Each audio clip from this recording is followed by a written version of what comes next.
En el episodio anterior vimos cómo ciertos rasgos hacen que el ser humano sea único entre las formas de vida del planeta Tierra.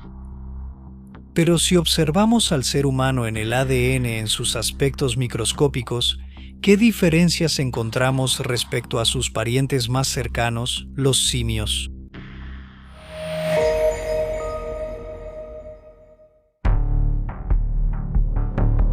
La diferencia que hay entre nosotros y los simios es mínima, de algunos puntos porcentuales. 5% si queremos ser particularmente generosos. En este 5% de diferencias se esconden, desde un punto de vista fenotípico, morfológico, funcional, estructural, fisiológico, etc., diferencias abismales. Y entonces, de hecho, siempre ha sido una de las preocupaciones de los estudiosos del genoma, de los genomistas, lograr entender cuáles son los determinantes genéticos que hacen que un ser humano sea un ser humano y un simio sea un simio.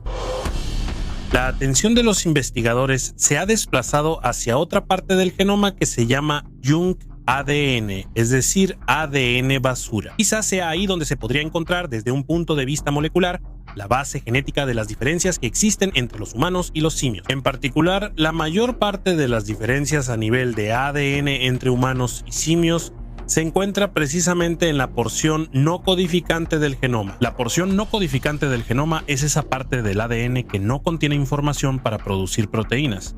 ¿Y por qué es tan importante? Ante todo porque muchas de las diferencias que se buscaban entre humanos y simios podrían encontrarse ahí.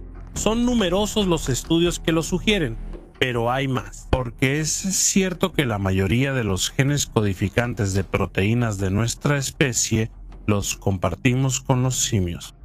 Entonces, desde el punto de vista de las proteínas parece que no hay mucha diferencia, pero en realidad no es así.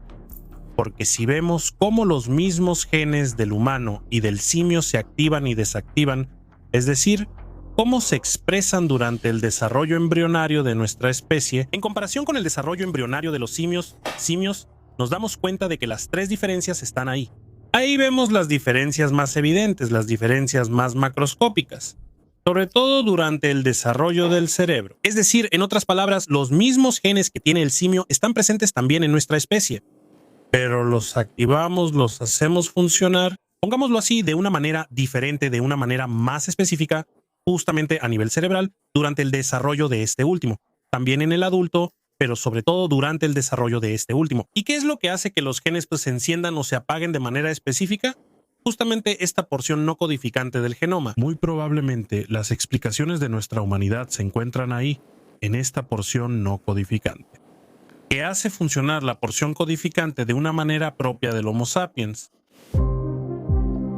La clave de las diferencias entre humanos y simios, las peculiaridades que hacen al hombre único en su especie, podría residir en esa porción de ADN no codificante. Ha sido entonces el proceso evolutivo el que ha privilegiado, a través de operaciones de selección, todas aquellas características mejoradas que han hecho del hombre un ser vivo súper especializado. Nosotros, como especie, somos la menos especializada en la naturaleza. No somos corredores hábiles, precisamente porque somos bípedos. Así que el bipedismo juega mucho a nuestro favor. No somos nadadores hábiles. Ya no somos trepadores, antes lo éramos cuando vivíamos en los árboles. Tampoco somos grandes saltadores, no tenemos garras, no tenemos mandíbulas, ni siquiera tenemos una piel tan gruesa como por ejemplo la de los elefantes o los rinocerontes. No tenemos ninguna especialización particular que pueda funcionar como un arsenal biológico contra la naturaleza, una naturaleza que hace cientos de miles de años, millones de años, intentaba matarnos de todas las formas posibles. Pero tenemos este cerebro.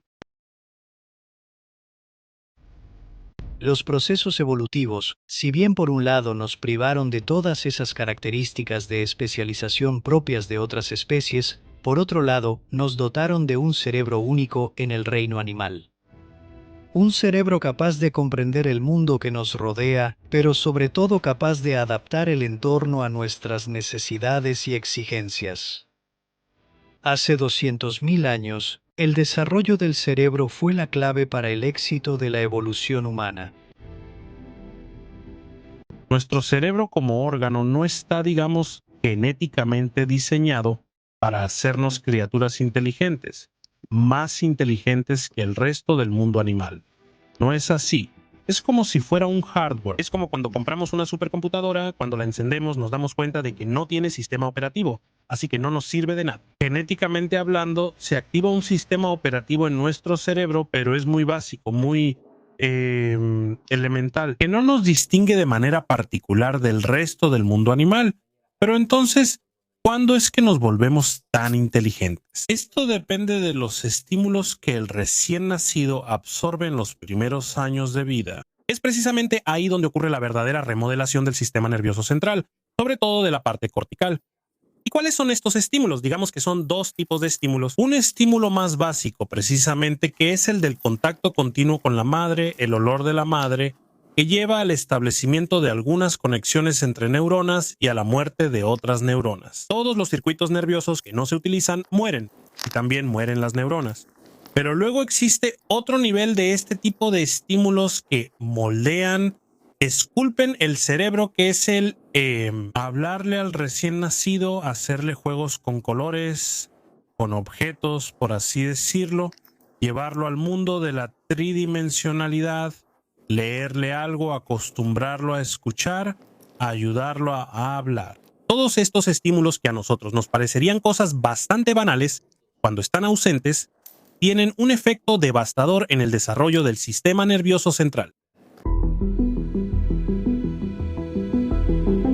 Después de los primeros 2 años de vida, se estabilizan las conexiones entre una neurona y otra. Cuando los circuitos no se utilizan, ¿cuándo es que no se utilizan? Cuando hay una ausencia de estímulos. Estas conexiones interneuronales mueren, también mueren las neuronas. Este tipo de fenómeno se observa, se ve de manera aún más extrema en los llamados niños ferales, es decir, esos niños que por una serie de razones fueron criados de pequeños por animales. Entonces, en ese caso, el estímulo que reciben estos recién nacidos es un estímulo de tipo, digamos, animal. Y claramente la formación, el tipo de estímulo, por así decirlo, es muy bajo. Y su sistema nervioso central se configura de manera muy primitiva. Ahora, ¿qué significa todo esto? Hoy en día todo esto nos parece muy evidente, muy claro, está en la base de la pedagogía, estas cosas que les he dicho. Pero hace cientos de miles de años, ¿qué tipo de estímulos altamente culturales podían dar los padres a los niños, suponiendo que los padres se ocuparan de los niños? Así, sobre todo la madre, así como, digamos, se ocupan de ellos hoy en día. Gracias. Uno de los casos más famosos de niños ferales es el de Senecher, un niño criado junto a lobos y descubierto por casualidad por unos cazadores en una cueva en Bulandshahr, en la India. A la edad de aproximadamente 7 años, fue encontrado viviendo en estado salvaje y lo llevaron a un orfanato. Al llegar, Senecher caminaba en 4 patas, comía carne cruda y emitía sonidos parecidos a los de los lobos. A pesar de los cuidados y los intentos de los educadores, Senecher nunca aprendió a hablar y vivió con un grave retraso cognitivo que lo marcó profundamente durante toda su vida. Entonces, nuestro cerebro es el órgano que generó la cultura, pero para funcionar necesita estímulos culturales, una especie de bucle. Pero, ¿cuándo nació la cultura para nosotros? Hace cientos de miles de años. Es muy difícil responder a esta pregunta. Hay quienes estiman que fue hace unos 40 o 50 mil años. Ok, antes me imagino a estos primeros representantes de nuestra especie hace 200.000 años, 300.000 años, si queremos ir un poco más atrás, que es cierto que tenían esa gran cabeza, pero no tenían, ¿cómo decirlo? Tenían una versión muy básica del software, así que no podían usarlo.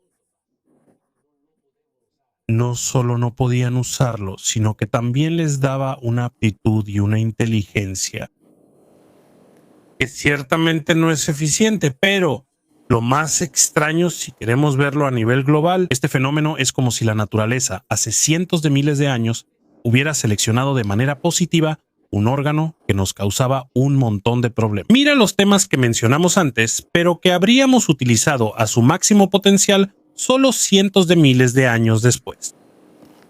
Y esto, desde un punto de vista evolutivo, es algo muy extraño porque la naturaleza es muy pragmática en sus cosas. Más vale un huevo hoy que una gallina mañana. La naturaleza no planea, sobre todo no planea, cuando el órgano en cuestión incluso aumenta el riesgo de muerte. Este es un aspecto realmente curioso. También en este caso se puede hablar de selección sexual. Entonces debemos imaginar que nuestros antiguos antepasados preferían aparearse con personas que tenían esta gran cabeza, aunque estas personas no fueran particularmente más inteligentes que las demás, e incluso generar hijos que podían no nacer nunca, precisamente por esta incompatibilidad entre la pelvis y la cabeza. Si el cerebro no fue esa arma determinante que permitió al hombre primitivo prevalecer sobre las demás especies, ¿por qué la selección natural favoreció el desarrollo de un sistema cognitivo sofisticado a costa de todo lo demás? La respuesta a esta pregunta abre escenarios inéditos, pero hablaremos de ello en detalle en el próximo episodio.